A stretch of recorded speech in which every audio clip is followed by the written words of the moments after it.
Hello students, let us start our new session of chapter number 2, Units and Measurements. In earlier session, we studied that what is error, and that error is broadly classified in two major parts, systematic errors and random errors. In earlier session, we have already seen what is systematic errors. Now let us focus on to the random errors. These random errors can occur randomly at any time with any value. It can be positive, it can be negative. That is, unpredictable data can be received through the experiment by that particular instrument. In that, fluctuation of temperature, voltage, vibration, oscillations, setup variation, any parameter can include. Here, while the person is taking the data, if his method is not constant, then also the error can produce, which can be with the different data. So this personal error can be systematic or the random. Here, let us first focus least count error. Least count means minimum value. The smallest value can be measured through that instrument, that is a least count error, that is associated with a particular instrument. So while we are going to measure any data, we are supposed to choose a proper instrument which can give a better resolution. For example, if we want to measure the length, for that two different instruments can be present, vernier calipers and spherometer. Using the vernier calipers, we are able to get the resolution after decimal point up to 2 digits. While we use the spherometer, we can get a resolution after decimal point up to 3 digits.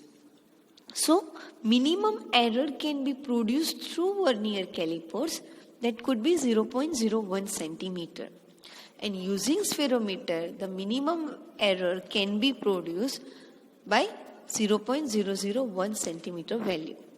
So here, while we focus the more precise instrument, we can reduce the value of error. So here this least count error belongs to the category of random errors by limiting its value. Here we can reduce this least count error by choosing proper instrument based on its precision value. If we take number of time measurements and take its arithmetic mean value, then we can reduce the error and we can reach close to the true value of that measured data. So let us focus first how we able to get its absolute error.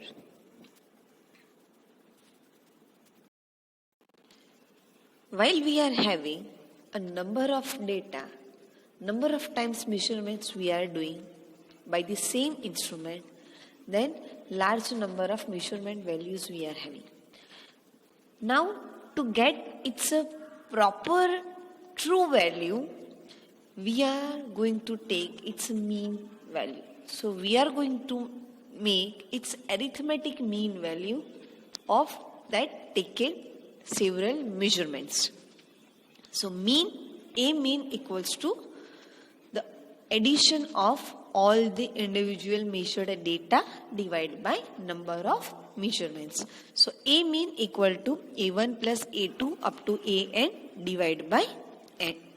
Here now we want to get the error. So this is what we consider as our true value of that quantity, physical quantity. From that, if we are going to take a difference of that measured data, then we able to get its error. So now A mean we consider as a true value.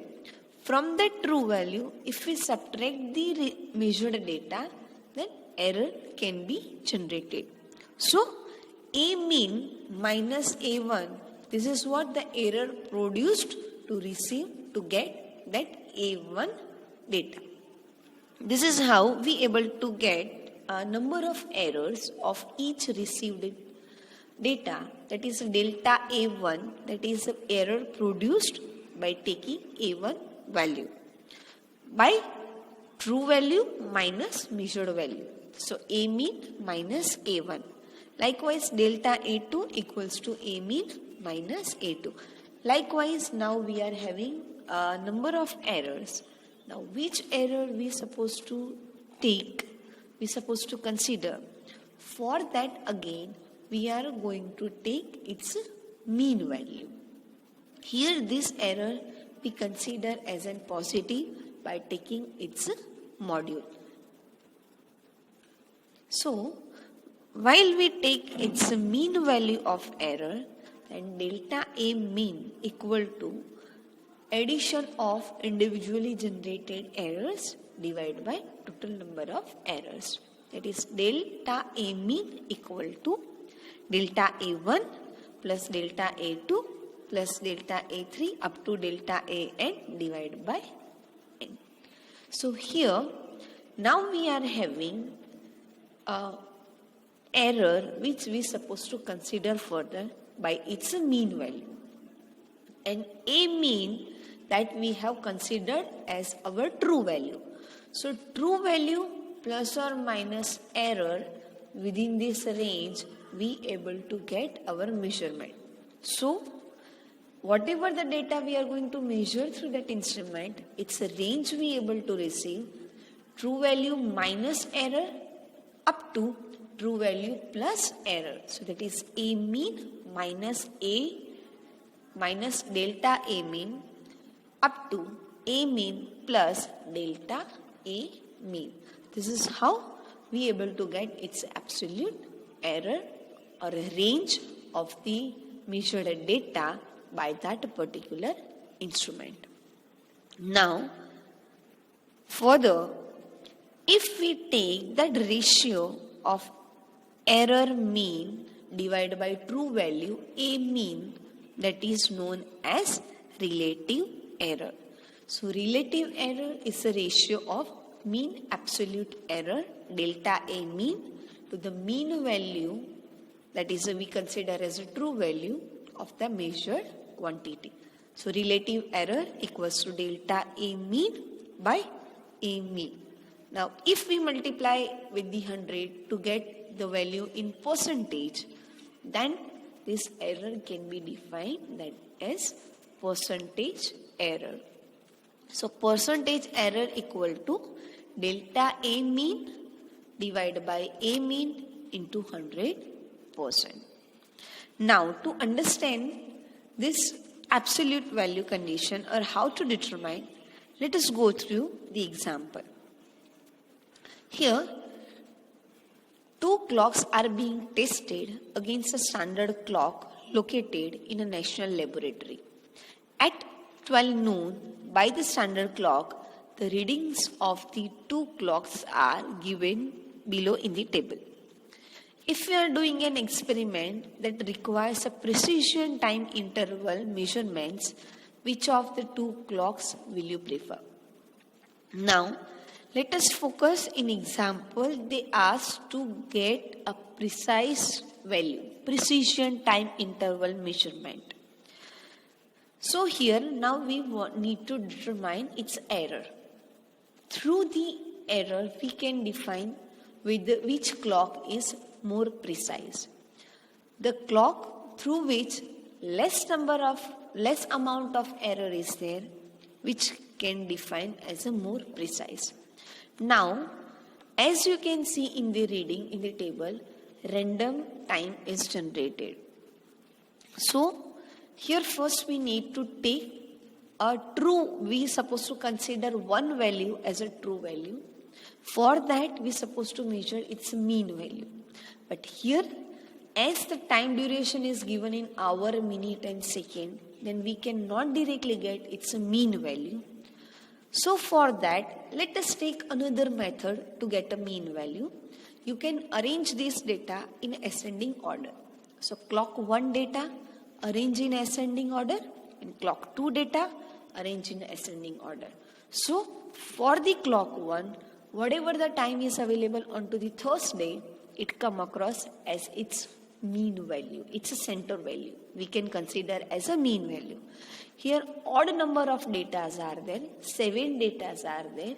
So we can directly get its a center value as a mean value easily. Now clock 2 data, for that again arrange in ascending order. Then whatever the center data we able to get it, we can consider as a mean value. So data is available onto the Saturday for clock 2 can be defined as its mean value. Now by that taking mean value, we want to generate the error, we want to get the error. So true value as our mean value divided by any data you can take it. For example, first data take as an A1.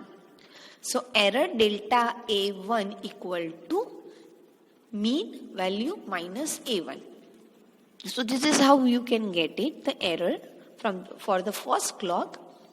Mean value we are having a Thursday data 12 o'clock 1 minute and 50 second minus A1 data, first data onto for the clock 1 was 11 o'clock 59 minute and 8 second.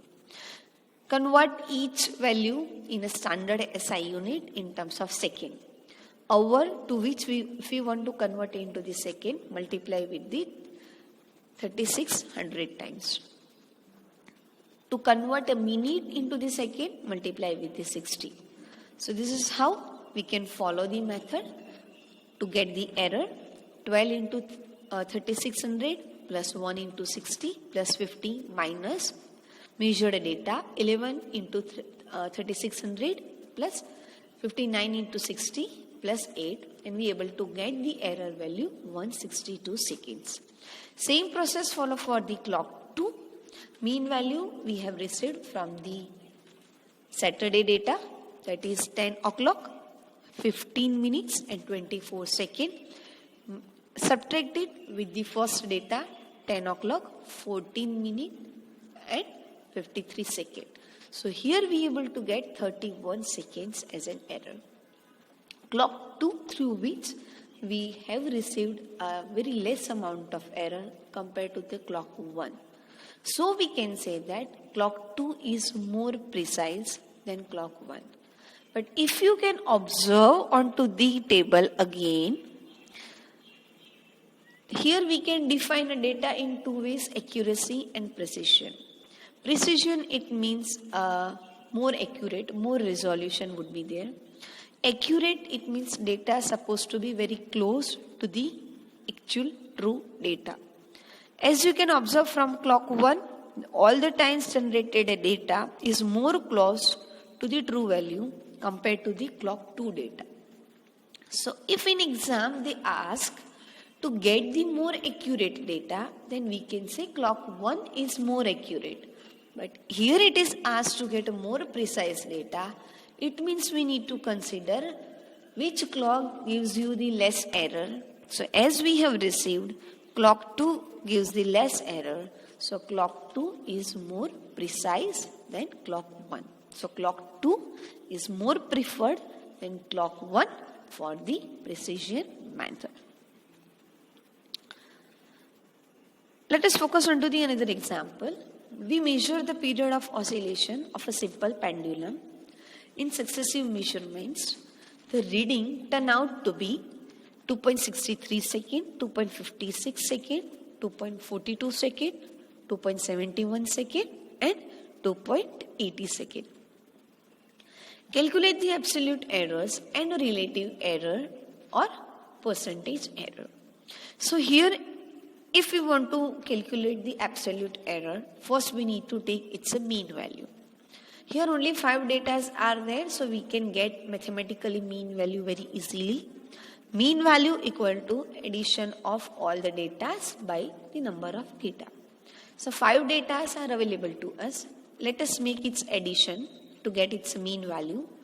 So mean value, that is t equal to 2.63 plus 2.56 plus 2.42 plus 2.71 plus 2.80 divided by 5. And we are able to get the value 2.624 second. Now, here we are taking a precision up to 2 digits because all the data are given in the example are having a precision up to 2 decimal points. So here again the answer we are taking in terms of 2 decimal points. So that is t equals to 2.62 second. Now, here if we want to get its error, let us subtract the data minus the mean value. We can also get the data, we also get the error, mean value minus the measured data. So here, let us get the error by measured data minus mean. So 2.63 minus mean 2.62 equal to 0.01 second.